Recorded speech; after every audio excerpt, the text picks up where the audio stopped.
Right. Happy Friday. Happy Friday. Happy Friday to you. Come on in the room. We're going live. We're going live. I hope y'all can hear the music today. We do not own the rights to this music. There we go. It's a little low now. It's low? Yeah. Honey. Well, we might not have no music. We're going to get started in just a few minutes, y'all.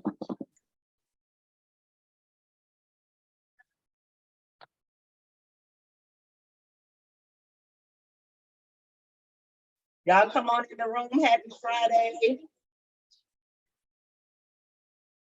In his presence, nothing up on when he's like it. Glory heavy, so I gotta let go of mine. Got the Holy Give everybody a few more minutes to get in. Let me add some people onto this live. So y'all not watching the side of my head.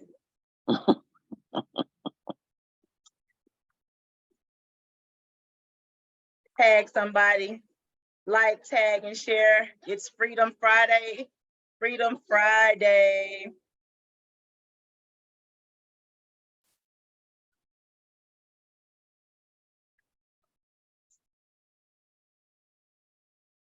It's Freedom Friday, y'all. We're getting ready to go in. Hope y'all are having a good day. Music went off. Right.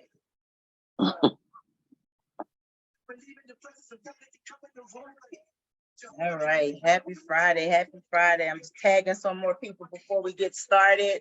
It's Freedom Friday. It's your girl Songbird in the house.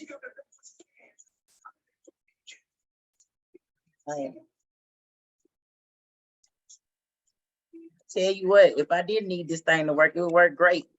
All right, happy Friday, everybody. Come on in the room. We are going live. We are live. Hope you guys are having an awesome day. I know that I am. The sun is still shining, and we're so grateful to be here today. Again, this is your girl, Stefanie Rae Songbird, coming in from Houston, Texas.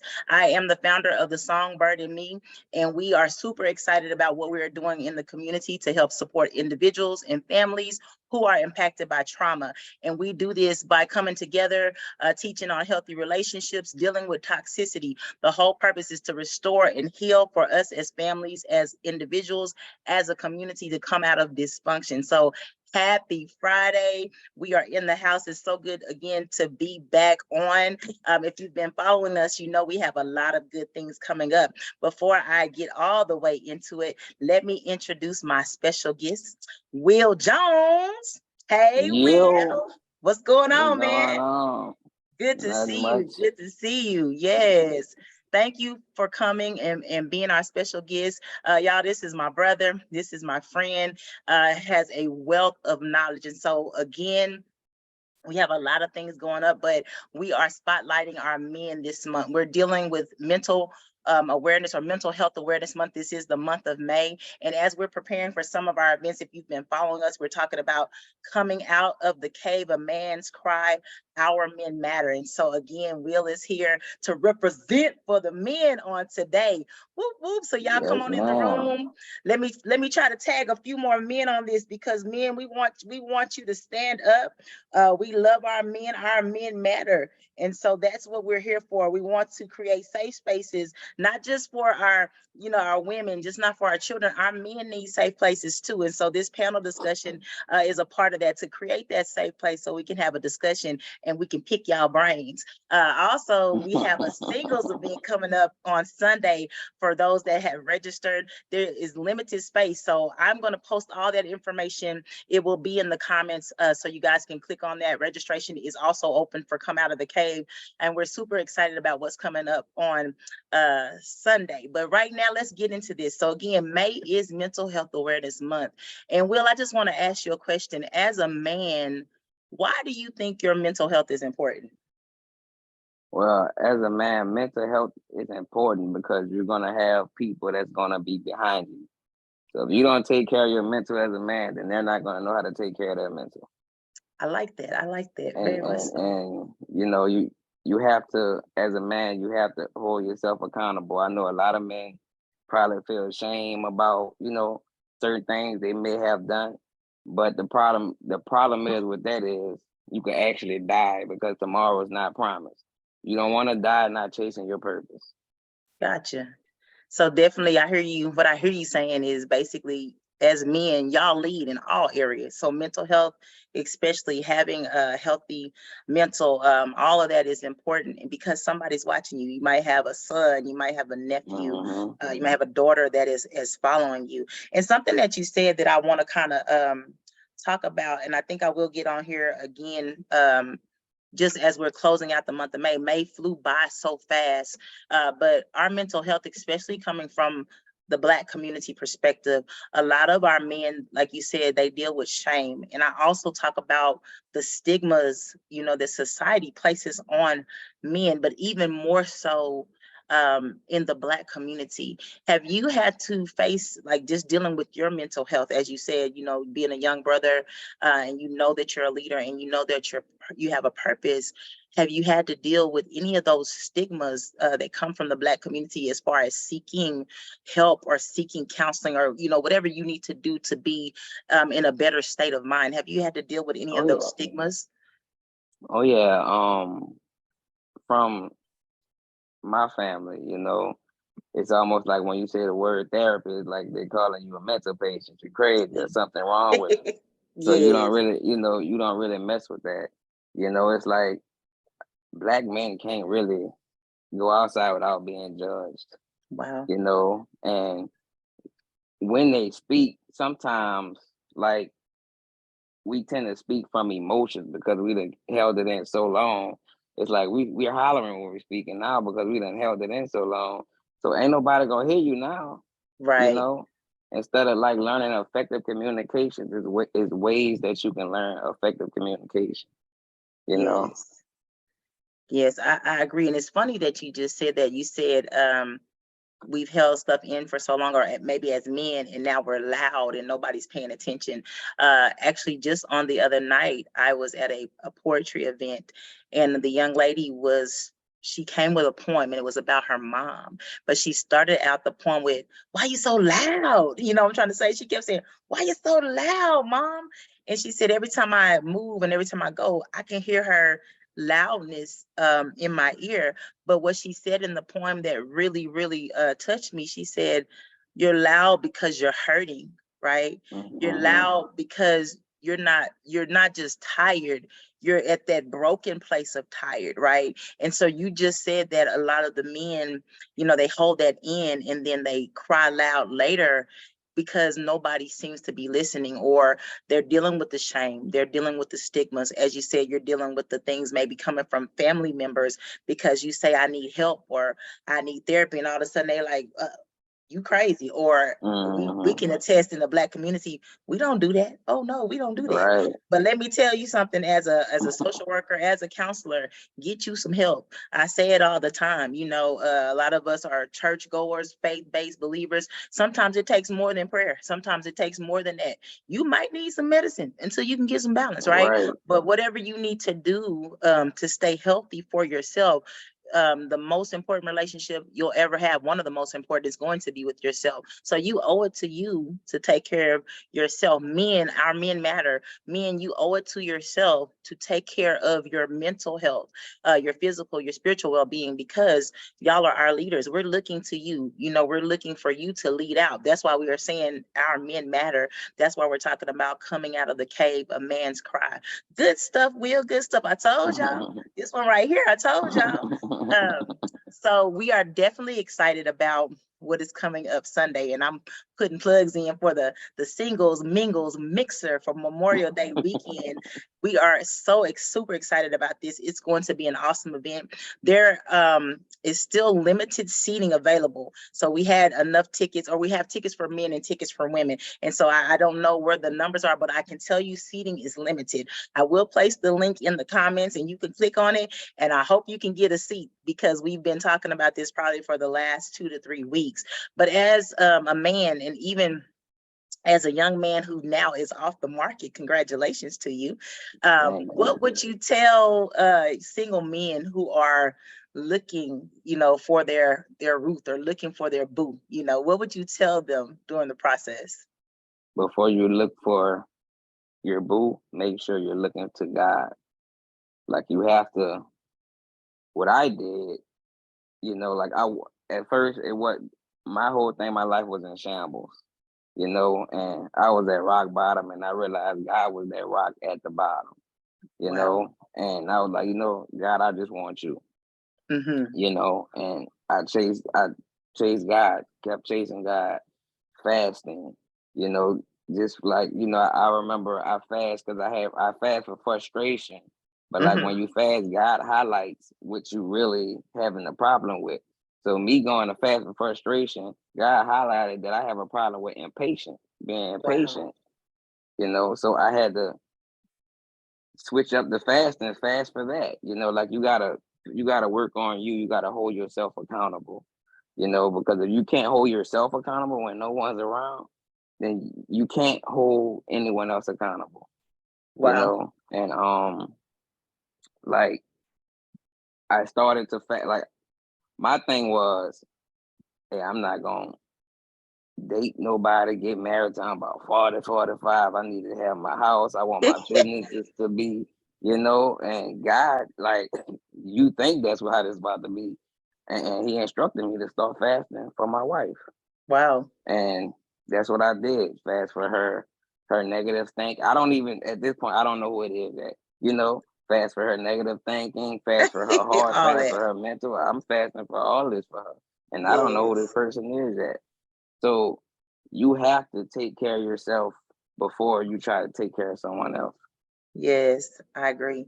So I definitely, I mean, I don't know if y'all are watching now or will watch the replay. Will is dropping bars. He's dropping nuggets. He said, first, before you do anything else, before you seek that person, you must seek God because it starts with you, right? You gotta start with you. So he was like, I'm fasting for one thing, but it's like, no, you need to fast for patience and you need to fast for this. So definitely what I do know about building relationships, not just, in male and female, but any Hmm. relationship, work is required. Work is Right. required. And so even as we're talking about preparing for this singles event, one thing that I've noticed when things are open like this, because we're talking about our men matter and we want our men to feel safe and loved and nurtured. And we know, they're from, what is it? Boys are from Mars and girls are from Jupiter, all that kind of stuff. I remember saying when I was a little kid, right? We think differently, we're geared differently. But what I feel is disheartening when there are things available like this from a perspective of creating a safe environment where people can come together, people can mix and mingle and communicate. Our men are always like really, really slow about, signing up. And part of me is like, this dating pool, it's a little rough around here, and it's hard, for women that are waiting, they're in waiting and they're looking, and then you have the men that are kind of slow to pursue, what is the reason? So here I am again, I'm going a little further into the panel discussion that will happen on June 25th. Yes, I'm plugging, but that's one of the questions. What is that with men? Did you or have you experienced that, or did you do that before you got taken off the market, like when things were available, or even in the process of meeting a young lady and y'all talk to a certain point and then you just get quiet? What is that? Well, for me, like, I mean, for me and having conversations with some of my friends, you don't want to, a lot of men don't want to come up short when they actually want to leave with somebody. If they don't leave with somebody, they're going to feel embarrassed. So it's like a rejection thing, Okay. sometimes, Sometimes. but, like I probably would be slow to it too. If like, I don't know, So, I mean, we can't force them to get up, but I encourage, if you're looking at this and you haven't signed up, just go, you know, and only go if you're chasing God's purpose. Don't go if you're chasing your desires or your pleasure. Gotcha. Okay, so we're gonna leave it at that because I'm not gonna go too deep because we want to save it for June 25th. But I heard what you said. Men, go ahead and sign up. You have nothing to lose. You never know what God will have in store for you. And don't feel rejected or shame, because what I do know about something that's meaningful, it will take time. And so the thing I say about relationships, when I see relationships as far as men and women, we do things backwards, right? And we're stuck on the outer appearance and we don't get to know the person on the inside. And by the time we get to month 2 and date 12, I'm sick of you. Like, I'm just And sick of you. right. And another thing, every guy leads the man to their woman in different ways, right? But one way I can tell you it's not God. If your mental health is on life support trying to deal with this person, it's not God. It's not God. Yes. Thank you. See, Will Jones, you better come on and drop them bars. If your mental health, that means you, Y-O-U. If your mental is not stable, I'm gonna change it up. I'm gonna add, if your mental is not stable within yourself, then you have no business trying to partner or pursue anybody else. Get your mental Right. in check first. And then if your mental is in check and you get with somebody and your mental get out check, that might be a red flag. I just want to throw, that's free. Them nuggets are free. Y'all can write it down, take it for what you want to take it, but that's free. If your mental health starts to get disturbed while you're with that person, that's probably a sign that this is not a good match. Just want to throw that out there. All right. Well, Will, thank you so much for coming on today. For those that are watching now, for those that'll catch the replay, please like, tag, and share. Again, we have a lot of things coming up, good stuff, right? We're out in the community making things available so we can be better. Again, tonight, actually, when we were on last week, we talked about it with Pastor Calvin and Lady Helen Miller. If you are looking to pray, if you're a prayer warrior, if you're an intercessor, if you just want to come and lay out and pray, tonight is the night of warfare prayer. We will be praying tonight from 7 p.m. until the Lord releases us and lets us go. And that will be at Kingdom Life Central, 9001 Airport Boulevard, Houston, Texas. You can look that up, Google it, it's on there. You can also see the information on oneteam15ministries.com and the upcoming events. Again, I will put all of this in the link, but tonight we are praying. And then Sunday is our Memorial Single Mixer. Y'all, again, the link has been available. Go on there and see if you can get you a ticket. But if you don't make it this time, stay tuned, because One Team, One Fight Ministries will have more singles events coming. You do not want, this is going to be good. I'm just telling, hey, I'm single. I'm putting a plug in. I'm single. I love to mingle, all that good stuff. But yes, come out. It's going to be awesome, awesome, awesome. And then also Juneteenth is going to be in the community at the Star of Hope. And I believe that starts at 3 o'clock on June 17th. That information you can also find on One Team, One Fight Ministries website. And then what we're preparing for, Come Out of the Cave, A Man's Cry, Our Men Matter. That will be Sunday at 10 a.m., June 25th, again at Kingdom Life Central, 9001 Airport Boulevard, Houston, Texas. And so Eventbrite, the link is up. That's free. All this is free.com. That's great. It's free.com. Doesn't cost you anything to sign up and come out and see what's going on. That conversation that we're going to have June 25th is going to be powerful. I mean, we pray it's impactful to our men, and they're able to heal, they're able to be transparent, and that they're able to experience freedom and also help others. So it's not just a men's only event. Invite your spouse, invite your kids, invite your nieces, baby daddy, mama, baby mama, all that good stuff. All are welcome. Just come out and let's have this conversation. Will, anything you want to leave for the people before we sign off today? Be obedient. Okay. Because constant disobedience delays your purpose. Well, you just drop it. I don't got a pen. I'm gonna have to go watch the replay. Be obedient. Be obedient, because constant disobedience delays your purpose. That's a mouthful, and that's a powerful statement. Be obedient is enough. But then he added some more. So y'all got to like, tag, and share. And I'm going to go back and watch the replay because he has dropped some nuggets on today. Will, thank you so much for being our special guest. I appreciate you, brother. Anytime. Thank you for your wisdom. Y'all, we love you. This is Stefanie Rae Songbird. Of course, you know you can catch us on Instagram, Stefanie Rae Songbird, or on Facebook, the Songbird and Me organization. You can also check out the website, thesongbirdandme.com. You guys have an amazing weekend. Stay safe. We love you, and we'll see you next Friday. Bye.